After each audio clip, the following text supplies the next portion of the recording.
ಜನ್ಮ ಕೊಟ್ಟ ತಂದೆ ತಾಯಿ ಮಾತ್ರ. ಕೋಟಿ ಇದ್ದರೂ ಬದುಕುಳಿಯುವುದು ಋಣವಿದ್ದಷ್ಟೇ, ಹಣವಿದ್ದಷ್ಟಲ್ಲ. ನೇರವಾಗಿ ಮಾತಾಡೋರನ್ನ ಕಳೆದುಕೊಳ್ಬೇಡಿ. ಅಂತವರ ಮನಸ್ಸು ಯಾರಿಗೂ ಕೆಟ್ಟದನ್ನ ಬಯಸೋದಿಲ್ಲ. ಸಮಯ ಮತ್ತು ಸಂದರ್ಭ ಎರಡಕ್ಕೂ ಎಷ್ಟು ವ್ಯತ್ಯಾಸ ಅಂದ್ರೆ, ಸಮಯ ತುಂಬಾ ಜನರನ್ನ ಪರಿಚಯಿಸ್ತದೆ, ಸಂದರ್ಭ ಜನರ ನಿಜವಾದ ಮುಖವನ್ನ ಪರಿಚಯಿಸ್ತದೆ. ಸಹವಾಸ ಒಂಟಿಯಾದ್ರೂ ಪರವಾಗಿಲ್ಲ, ನಂಬಿಕೆ ಕೊಂದು ನಗುವ ಜನರ ಸಹವಾಸ ಬೇಡ. ಸಂದರ್ಭಗಳು ಕಲಿಸಿದ ಪಾಠಗಳು ಬದುಕನ್ನ ಬದಲಿಸ್ತವೆ, ಸಂಬಂಧಗಳು ಕಲಿಸಿದ ಪಾಠಗಳು ಬದುಕನ್ನ ತಿಳಿಸ್ತವೆ. ಯಾರಾದ್ರೂ ನಿಮ್ಮ ಹತ್ತಿರ ತಮ್ಮ ಜೀವನದ ಎಲ್ಲಾ ವಿಷಯಗಳನ್ನ ಹೇಳ್ತಾರೆ ಅಂದ್ರೆ ಅವರನ್ನ ನಂಬಿ, ಅವರಿಗೆ ನಿಮ್ಮ ಮೇಲೆ ನಂಬಿಕೆ ಇದೆ ಅಂತ. ಆ ನಂಬಿಕೆಯನ್ನ ಯಾವತ್ತೂ ದುರುಪಯೋಗ ಮಾಡ್ಕೊಳ್ತೀವಿ. ಶಾಲೆಯ ಶಿಕ್ಷಣ ಜ್ಞಾನ ಮತ್ತು ಬುದ್ಧಿಶಕ್ತಿಯನ್ನು ಬದಲಿಸಬಹುದು, ತಾಯಿಯ ಶಿಕ್ಷಣ ಇಡೀ ಜೀವನ ಶೈಲಿಯನ್ನೇ ಬದಲಿಸ್ತದೆ. ವಾಸ್ತವದ ಬದುಕು ಹೇಗಂದ್ರೆ, ಗಂಟು ಚೆನ್ನಾಗಿದ್ರೆ ಗಲ್ಲಿಗೊಬ್ಬ ನೆಂಟ.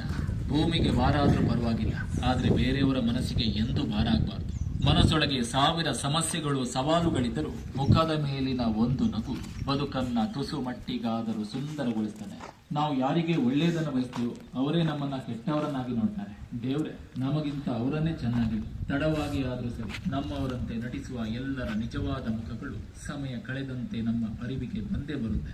ನಂಬಿದವರೆಲ್ಲ ನಮ್ಮವರಾಗಲ್ಲ, ನಮ್ಮವರನ್ನೆಲ್ಲ ನಂಬೋಕೂ ಆಗಲ್ಲ. ಹಣ ಮುಖ್ಯ ಎನ್ನುವರಿಗೆ ಒಳ್ಳೆತನ ಕಡಿಮೆ, ಒಳ್ಳೆತನ ಮುಖ್ಯ ಎನ್ನುವರಿಗೆ ಹಣ ಕಡಿಮೆ. ಪಡೆಯುವ ಬಲದಲ್ಲಿ ಇರುವುದನ್ನ ಕಳೆದುಕೊಳ್ಬಾರ್ದು. ಕೈ ಹಿಡಿದು ಎತ್ತಿದವರನ್ನ ಕೊನೆವರೆಗೂ ಮರಿಬಾರದು.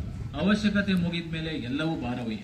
ಊಟ ಮುಗಿದ ಮೇಲೆ ತಟ್ಟೆ ಭಾರ, ಮಳೆ ನಿಂತ ಮೇಲೆ ಛತ್ರಿ ಭಾರ, ಸಹಾಯ ಪಡೆದ ಮೇಲೆ ಸ್ನೇಹ ಭಾರ, ಮೋಹ ಕಳೆದ ಮೇಲೆ ಪ್ರೀತಿ ಭಾರ, ಅನ್ನ ಪಡೆದ ಮೇಲೆ ಋಣ ಭಾರ, ಆಸ್ತಿ ಭಾಗವಾದ ಮೇಲೆ ಹೆತ್ತವರು ಭಾರ, ಮಡದಿ ಬಂದ ಮೇಲೆ ಒಡ ಹುಟ್ಟಿದವರು ಭಾರ, ಸಂಕಷ್ಟ ಕಳೆದ ಮೇಲೆ ಆ ದೇವರೇ ಭಾರ. ಅವಶ್ಯಕತೆ ಮುಗಿದ ಮೇಲೆ ಎಲ್ಲವೂ ಭಾರವಯ್ಯ. ಅಲ್ಲಿಂದ ಇಲ್ಲಿಗೆ ಹೇಳಿ, ಇಲ್ಲಿಂದ ಅಲ್ಲಿಗೆ ಹೇಳಿ ಸ್ನೇಹ ಸಂಬಂಧಗಳನ್ನ ಕಿತ್ತು ಹಾಕುವ ಮನೆ ಮುರುಕರು ನಿಮ್ ಜೊತೆಯಲ್ಲೇ ಇರ್ತಾರೆ. ಎಚ್ಚರದಿಂದಿರಿ. ಮರದಿಂದ ತಯಾರಿಸಲ್ಪಟ್ಟ ಕೊಡಲಿಯ ಕಾವು ಮರವನ್ನೇ ನಿರ್ದತೆಯಿಂದ ಕಡಿಯಲು ಕಾರಣವಾಗ್ತದೆ. ಹಾಗೆ ನಮ್ಮಿಂದ ಉಪಕಾರ ಪಡೆದ ಕೆಲವರು ನಮಗೆ ಅಪಕಾರ ಮಾಡಲು ನಿಂತಿರ್ತಾರೆ.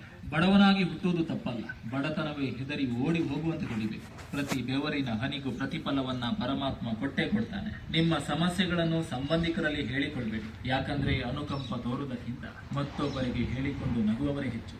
ಸೋಲಿನಿಂದ ಪಾಠ ಕಲಿಬೇಕು, ನೋವಿನಿಂದ ಬದುಕು ಅರಿಬೇಕು.